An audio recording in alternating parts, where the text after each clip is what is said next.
Бом dia, Дослар. Моя программа о путешествиях. И сейчас мы на родине человека, который первым совершил кругосветное путешествие. Итак, Лиссабон, столица Португалии.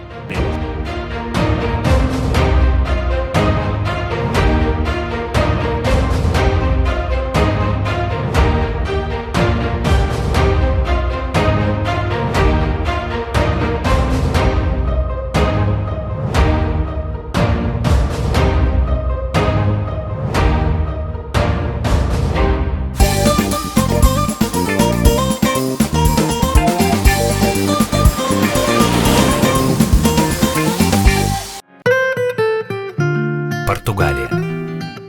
Как вы считаете, какой город в Западной Европе самый древний? Думаете, Париж или Лондон? А вот и нет. Вот он, самый древний город Западной Европы. Столица Португалии – роскошный Лиссабон. Первые поселения появились на месте современной столицы Португалии еще в далеком 1200 году до нашей эры. И население составляли в основном финикийцы. Современное название города и статус отчитывается от 1 века нашей эры. Многое пришлось пережить этому знаменитому городу-порту.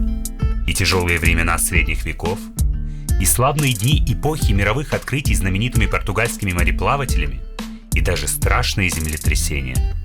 В 1755 году Лиссабон, будучи к тому времени одним из крупнейших городов Европы, в результате сильного землетрясения и вызванного им цунами был фактически разрушен. Отстроить город удалось уже к концу 18 века, но, к сожалению, многие памятники средневековой архитектуры были утеряны безвозвратно. Город занимает выгодное положение на юго-западном побережье Пиренейского полуострова, в 15 километрах от Атлантического океана. Районы города простираются вдоль Лиссабонского побережья, тянущегося от речного устья до пляжей Алентежу. Современные высотные здания мегаполиса ближе к окраинам сменяются живописными рыбацкими хижинами, объединенными в небольшие поселки. Климат Лиссабона мягкий, средиземноморский, с очень теплыми по европейским меркам зимами и жарким летом.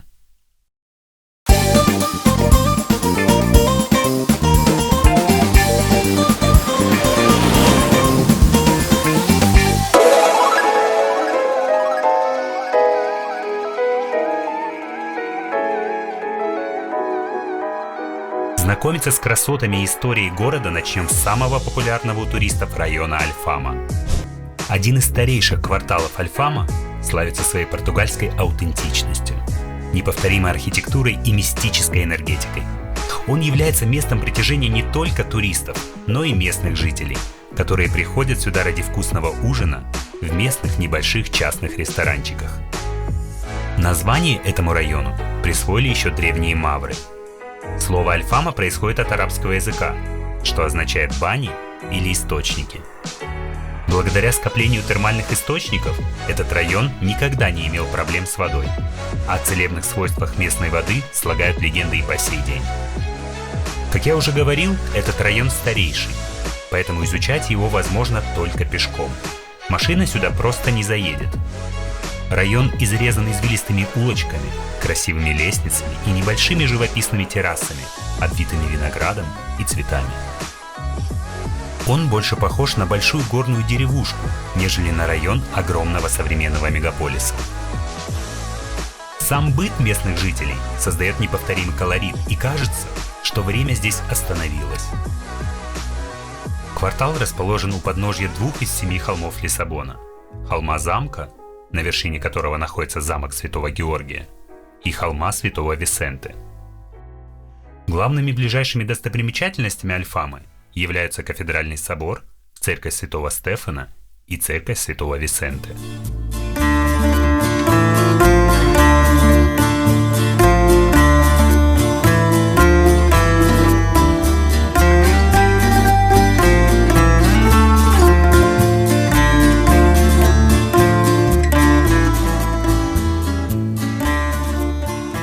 Побывав в Лиссабоне средних веков, двигаемся к сердцу города, его торговой площади и району Байша. История этой площади относит нас к 15 веку, когда началась эпоха великих географических открытий. Только тогда ее называли Дворцовая площадь, ввиду того, что на ней был построен королевский дворец Рибейра. Торговая площадь Лиссабона – обязательное место для посещения туристами. Пожалуй, это первое, что нужно сделать, прибыв в Лиссабон. Прогуляться по району Байша, по улице Аугушта и выйти через Триумфальную арку на площадь. С нее открывается живописный вид на реку Тежу и на мост 25 апреля. По выходным на торговой площади часто проводятся всевозможные мероприятия и развлечения. Также здесь располагается отправной пункт туристических двухэтажных автобусов, на которых можно объехать все основные достопримечательности Лиссабона всего за пару часов. Крупнейшая торговая пешеходная улица Лиссабона, Аугушта, начинается прямо от торговой площади. Здесь вы найдете множество кафе, ресторанов и сувенирных лавок. Любителей шопинга ждет выбор от бутиков самых известных брендов до магазинов массового рынка одежды и аксессуаров. Бешеной же популярностью пользуются магазины и кафе мороженого, которые здесь в силу климата и любви португальцев к сладкому буквально расположены дверь в дверь. Туристы здесь встретят замечательной красоты мозаичные тротуары и шедевры португальской архитектуры. По обеим сторонам улицы Аугушта можно увидеть разноцветные фасады старинных особняков. А в начале улицы вы пройдете через Триумфальную арку с массой статуй, старинными часами и, как водится в Лиссабоне, смотровой площадкой. Valeu-me Deus, é o fim do nosso amor. Perdoa, por favor. Eu sei que o erro aconteceu, mas não sei o que fez. Tudo muda de vez. Onde foi que eu errei? Eu só sei que В Лиссабоне очень популярные рыбные консервы. И, собственно, на каждом шагу есть такие магазины, где ты можешь купить их любые.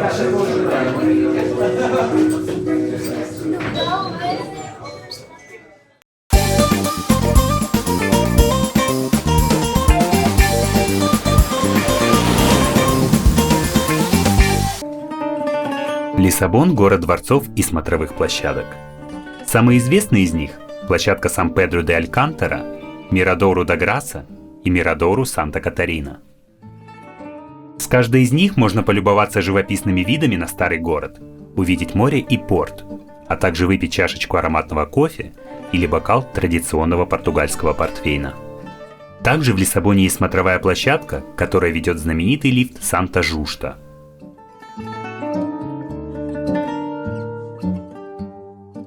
В городе Лиссабон до сих пор действует фуникулер, который был открыт в 1892 году. И, собственно, вот он. Лиссабон – город, где фуникулеры и лифты играют особую культурную роль. Один из самых известных – это фуникулер Бика. Фуникулер ходит по маршруту протяженностью всего 283 метра и имеет две конечные остановки. Для местных жителей он является обычным общественным транспортом.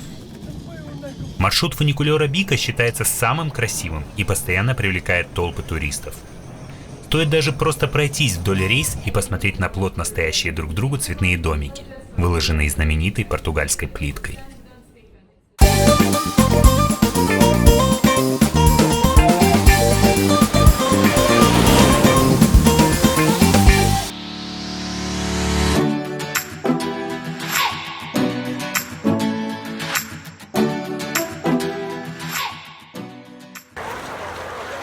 Сейчас за моей спиной еще одно известное сооружение Лиссабона. Это Белемская крепость, которая была построена в 16 веке в честь открытия Васко да Гамой морского торгового пути в Индию.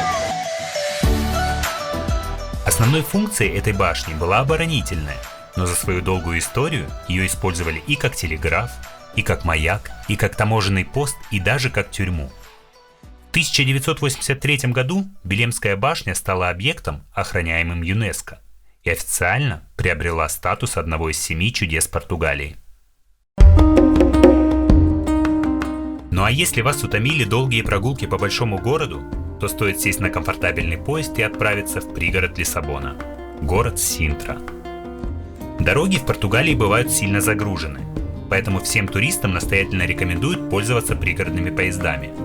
Так, путь до Синтры займет не более получаса. Синтра – это необычный город. Когда-то это место служило летней резиденцией португальских монархов. А сейчас культурный ландшафт Синтры входит в список всемирного наследия ЮНЕСКО. Это очень милый городок, затерявшийся между Атлантическим побережьем и горами. извилистые улочки и дороги, утопающие в лесах, милая португальская архитектура и приветливые жители не могут не радовать глаз. А свежий горный воздух буквально опьяняет любого, кто выбрался сюда из мегаполиса.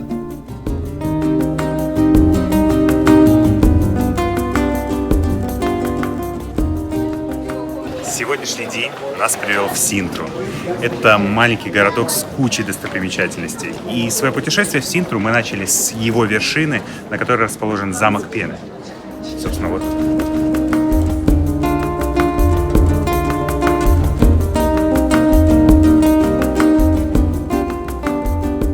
Главная достопримечательность города – дворец Пена. Это первый дворец в Европе, построенный в эпоху романтизма. Архитектурно он является эксклюзивным примером смешения нескольких стилей – неоготика, неоманелина и неомавританский стиль. Такое смешение объясняется модой на все эксклюзивное, которая накрыла Португалию в XIX веке. До появления дворца на его месте сначала находилась католическая часовня, а вскоре был построен монастырь. В 1838 году король Фернандо II выкупил этот монастырь и возвел на его базе дворец, который впоследствии стал резиденцией португальских монархов. Сейчас это одна из важнейших достопримечательностей Португалии. Роскошный сад с редкими деревьями и кустарниками, причудливые башни и извилистые коридоры, видовые террасы – все это сейчас доступно для обозрения современному туристу. Стоит обязательно попасть внутрь дворца и прогуляться по его бесчисленным комнатам. Здесь можно познакомиться с историей португальских монархов и увидеть, как выглядел их быт.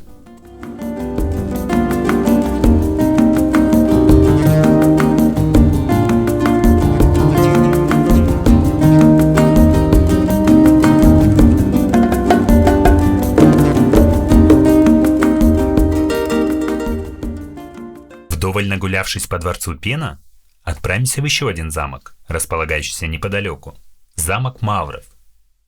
Мавританский замок – это старая военная крепость времен исламского присутствия в регионе. В 2013 году он был отреставрирован. А сейчас мы прогуливаемся по замку Мавров. Давай. Построенный в мавританском стиле, он привлекает туристов своей необычностью и непередаваемой энергетикой. На замок Мавров нужно подниматься пешком, восхищаясь живописными видами, которые будут открываться по пути с высот холмов. На входе туристов встречает красивейшая извилистая тропа, расположенная в горном реликтовом лесу. Огромные валуны, покрытые мхом, и маленькие природные террасы позволяют наслаждаться захватывающими видами по дороге к замку. Еще одно место, которое обязательно стоит посетить в Синтре, это усадьба Quinta de Regaleira. Это самое романтичное и мистическое место в Синтре. Quinta de Regaleira – это дворец, на территории которого мы находимся.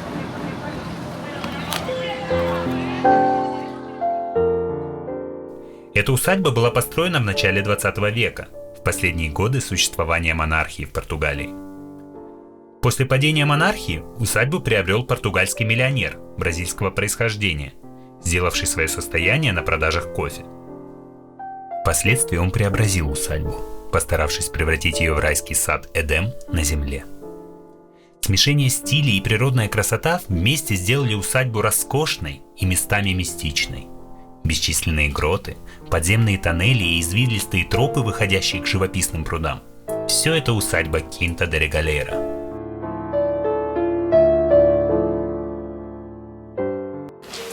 А вот и настоящая пещера древнего замка.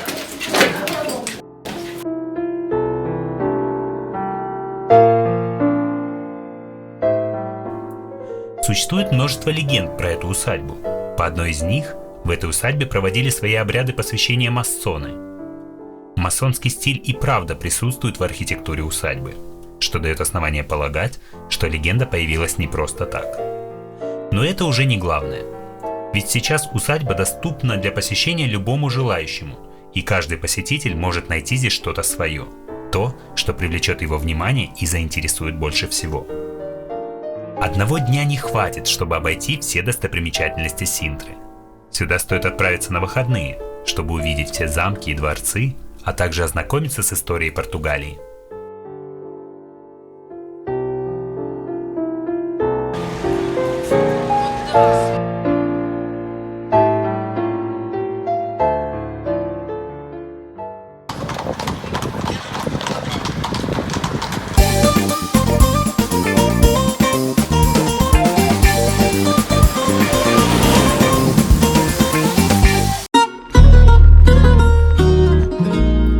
Португалия — это не только дворцы, замки и архитектура.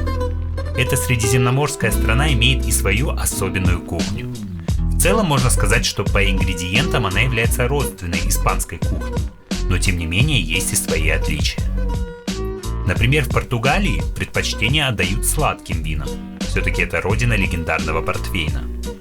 Также в меню ресторанов вы встретите большое количество мясных блюд и блюд из рыбы и морепродуктов. Коронным блюдом португальской кухни по праву считается осьминог. Подают его с картофелем, чесноком и перцем. Все это оливковым маслом.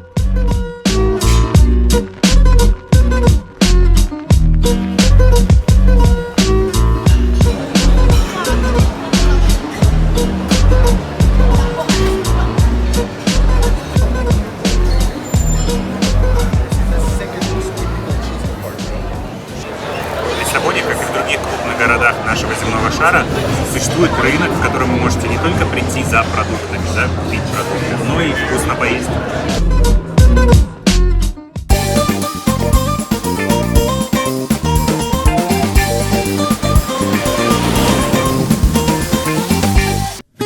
Португалия — это очень интересная страна. Ее богатая история, вклад в мировую науку и географию неоценим. Здесь ценят постоянство и комфорт. Текут года, проходят эпохи, а культура Португалии живет своей размеренной тихой жизнью и передается из поколения в поколение. Эта страна подойдет любителям комбинированного отдыха и дает возможность провести отличное время как в городской черте, так и на природе. Благо Португалия богата на удивительные природные объекты.